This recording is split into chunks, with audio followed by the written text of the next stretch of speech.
Welcome to My Friends in the North with PR and management consultant Sarah Waddington, as she interviews some of the leading lights in the north of England about their work, the economy, communications, and what makes them tick. Hello and welcome to Friends in the North, a 20-minute podcast series from me, astute.work owner Sarah Waddington, in which I interview some of the region's leading business and community figures. Well, if you've been keeping up, that you'll know by now that you're listening to the fourth of 5 special editions based around one theme. That is the North East COVID-19 Economic Response Group and the 5-point plan it has to support the economy, build business resilience and get the region ready for recovery.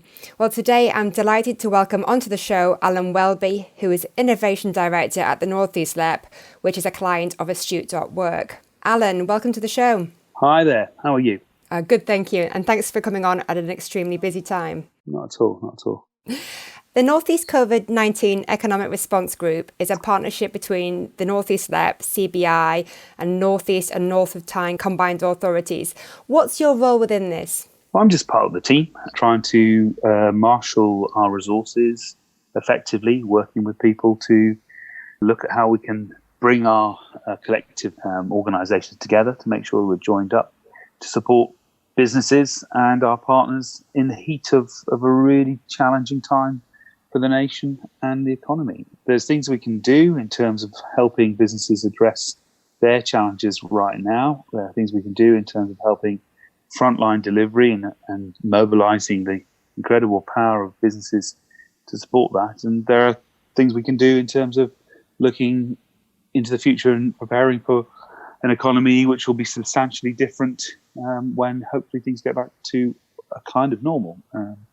So it's about trying to work effectively and joined up as much as possible in this very strange environment. Yeah, I think we're going to be going back to a new normal. The group has set out that it wants to maximise support to the economy and promote immediate resilience. What initial steps have been taken in that respect? Well, I think first and foremost, it's about getting the right information out to businesses. There is support out there, and that's been changing day on day, it seems, in terms of support for businesses, in terms of the furloughing activity that we've heard so much about in the press, where they can get support and where they can help themselves to navigate their way through a really challenging time. And that goes from support for new business models, it can go for support for distance working, it can be support for a variety of different issues that COVID is throwing up as well. So there's been a lot of work in terms of that immediate response, trying to help businesses. It has been a very stressful and difficult time for a lot of businesses out there. So being able to listen to what people's fears are, trying to help and respond and direct the right support as much as possible. We've also been trying to cascade information from government down to the local and regional levels as much as possible. And there's a lot of work that I've been leading on is very much around that. There have been specific challenges that government is facing and is trying to mobilise our business partners into finding rapid and quick solutions for them. Now, obviously, there's been a lot of news around the need for ventilators or PPE activity, but across a variety of different areas as well. Just trying to make sure that businesses, if they can, are able to respond to some of that activity and position themselves to support that. Talk to me a little bit more about that, because I know that you're looking at facilitating ways for businesses to maintain capacity and reshape their activity. Explain in a bit more detail what that means and how businesses can find out more. Well, I think the easiest place to go to is the Growth Hub, the website. That will give a lot of detailed information about what businesses need in terms of what help they can access in this current environment. There's a whole toolkit there which will allow businesses to look at a whole series of interventions for them to try and repurpose themselves. That gives them advice about financial support, official guidance for employees, employers and businesses, working their way through that. It's a minefield. Legal advice on effective home working, how to care for staff and suppliers and customers and do the right thing in a really challenging environment. I think there's also something I push. There's a business survey on it. It may sound a bit strange asking people to fill out business surveys at the moment, but we've got a direct line into government where they want that information. What are the challenges facing businesses right now? So the more intelligence we can grasp, the more intelligence we understand what the challenges facing businesses out there, the better we can get the right mix. And that mix of support has been evolving as well over the last couple of weeks. It feels like months that we've been working at this because it's been so exhausting, actually. But finding out what businesses need right now as they address the different challenges is really important. There's also, if you need to speak to somebody, we've got a helpline there that may be able to signpost people to the right kind of places as well. So I'll make sure that there's details in the show notes, Alan, so that people know where to go. No, I appreciate that. You've committed to mobilising and accelerating partners in the region to solve new problems. What type of problems or challenges are you seeing most at the moment? Well, I mean, I think there are a whole variety of different challenges being thrown up. There are a number of big strategic issues that are coming up, and which are national issues. They're well publicised. They're the likes of we don't have enough ventilators for the NHS. We need to get more protective equipment into the system. So these are significant, big strategic issues that coming through government calls, trying to mobilise businesses to support and to actually support the effort of production of those kind of things. So those are immediate big issues that need supporting for the government, and we have publicised the national helpline numbers on the website. And again, I'd really appreciate if you could publicise those. There's an email as well that they can get through. So I'm manufacturing protection, manufacturing surgical gowns, hand sanitizers. There's a whole raft of activity which is about dealing with the here and now and trying to support the NHS in a really challenging environment. So people can find on the North East Growth Hub, there is a call directory. So if you're interested in looking to see if you can perhaps provide goods, supplies, solutions, people, whatever that might be, to one of the national or even a local challenge, that's where you can find the information. That's right. And we've seen a lot of businesses pivot in that way. I'm just about to give a call to a business in Northumberland that is changing its manufacturing activity to address some of those issues. I think there are also some more, I would say, slightly more medium term rather than immediate activities. But let's say we have to work in this environment this way for quite a bit of time. There's calls there around distance working. How can we support urgent needs of communities around that? So these are significant issues I think that we'll be dealing with in a more medium term basis. But again, there are a number of calls that government agencies and different organisations are coming through as well. I think there's also how we mobilise our communities as well, like our logistics community and our digital communities as well. So how can we build, COVID-19 digital tools for allowing people to, communicate better through digital technology? The challenges of getting a lot of equipment around, how do we support through logistics as well? So there are over 20 different calls through there, which, if you've got a business and you're able to support, have a look, and we really would welcome people engaging with this. Who are you also working with outside of the partnership itself? Which other groups and bodies and networks are you engaging with right now, Alan? Yeah, we're obviously speaking to a lot of businesses, directly who are coming through to the Growth Hub. We are working closely with the sort of NHS and health sector family of organisations. So working particularly through an organisation called the Academic Health Science Network, which is the NHS's business interface organisation. We're also working with local authorities and the voluntary sector.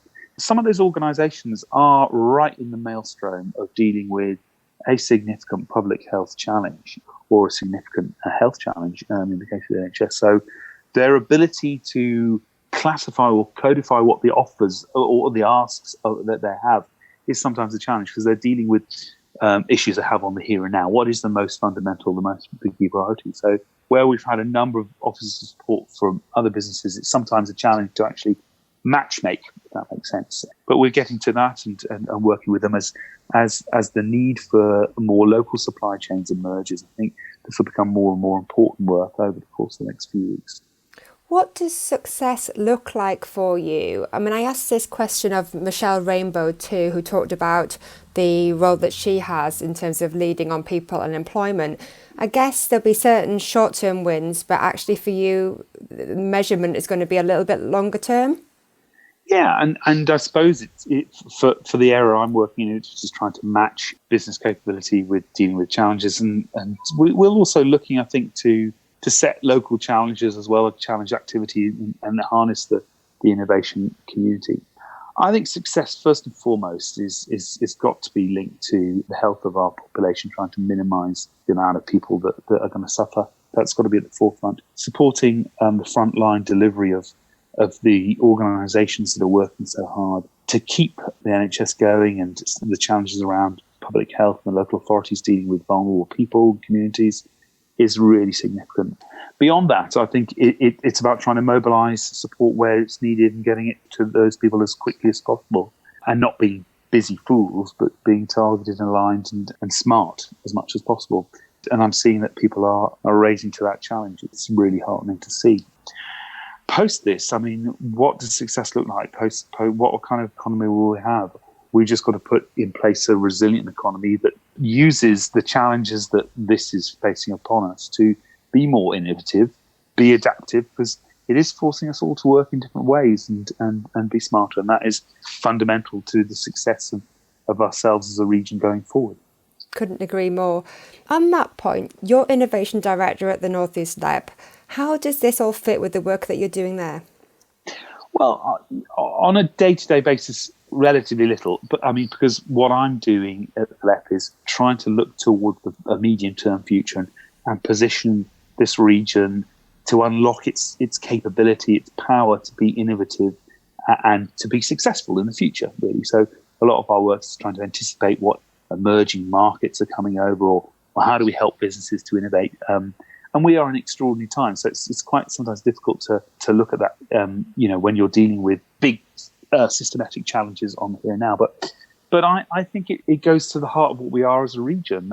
Firstly, it is a place that people practically try and solve problems and challenges and address them and come together to do that. So I think the way that local government, the NHS, other partners are addressing the challenges we're facing, they are doing it through innovation. They are finding new ways of working. I've spoken to so many businesses that are rising to the challenge because that's in our DNA, to solve problems on a day-to-day basis. It's not about big dreams and schemes. It's about applying our graft and our insight into making a difference on a day-to-day basis. And I think that's what our innovation story is about. And I think that's why we're seeing people pull together to make a difference here. And I think that when we come out the other side of this, that will position ourselves to go forward and to address whatever that new economy is going to look like. I guess then you would always argue that it's important to promote innovation, and like what you just said, it's ever more important right now, and to get people to understand that what they're doing now, for example, just by adapting to home working or changing working practices or doing something new to keep their businesses operational, that in itself is a form of innovation, I guess. Totally. Yeah. Innovation for me isn't about boffins in white coats, dreaming up something on their own. It is about how we react to an ever-changing world successfully. And our ability to react to that ever-changing world successfully requires our ability to innovate and to adapt and to always look to the future and to be successful in that. And what we're seeing right now is a changing world that's fundamentally different to what it was, at the beginning of January 2020. And the places in the world that will prosper, the places that can adapt without losing their values and without losing the things that make them who they are, build on that. And that's my definition of innovation, I think. And that's why, as we're in the midst of this very challenging and difficult time, our ability to adapt, move quickly, be lean, be smart, and build on the values that we're all about as a place, I think are fundamental and never more important than now. Amen to that. I like to always end on an up note, so there's a lot to keep us sorry awake if I'm at feeling night a right bit now. down today. No, you're good. It's all good, and it's reassuring to hear about the work that's going on, and I think other listeners will find that reassuring too. But I've asked everybody this question in one form or another. What one thing keeps you feeling optimistic for the future? Well, I hear the amazing stories of of how people are supporting each other through this. And I fundamentally believe in the country and this place pulling together to help each other. And you can see it with all the stories you're hearing. And it means that that we're going to get through this challenging time. Listening and talking to businesses, bringing their own passion, acumen, smarts to bear on how they're dealing with the challenge that they're facing always gives me optimism. And I know that this is what this region's about. It's about our potential and uncorking that potential and driving that forward. So even in the challenging days of this crisis that we're going through, we hear nightly of the deaths. You can see that that people are mobilising, and we will get through it, and it will make us stronger, and we'll be ready for the next challenge. It's great to hear that. You're number 4 out of 5 of these special edition of podcasts, and everybody has said something similar in terms of the community response has been amazing, and that's what's keeping them feeling heartened and able to move on and determined to do even more. There's no other choice. There's no other choice either. Come on, we got to go. That's what we do. We get up and we go. There's no other choice. We've got to get our way through this. We've got to pull together, and we've got to get out the other side. That's what we do. And that's a great place to finish. Thanks, Alan. Really appreciate you chatting us through the critical work that you're leading for the group. Well, you can catch up with all Alan's latest news by following him on Twitter at Alan_Welby. And for more information of what we've talked about generally, please do visit the North East COVID-19 Economic Response Group page on the North East LEP website, and that's at www.nelep.co.uk. And you can find more useful information via the North East Growth Hub website, which also houses the call directory that Alan references, and that URL is www.northeastgrowthhub.co.uk, but I will add all these details into the show notes. But until next time, thank you, keep well, and stay home.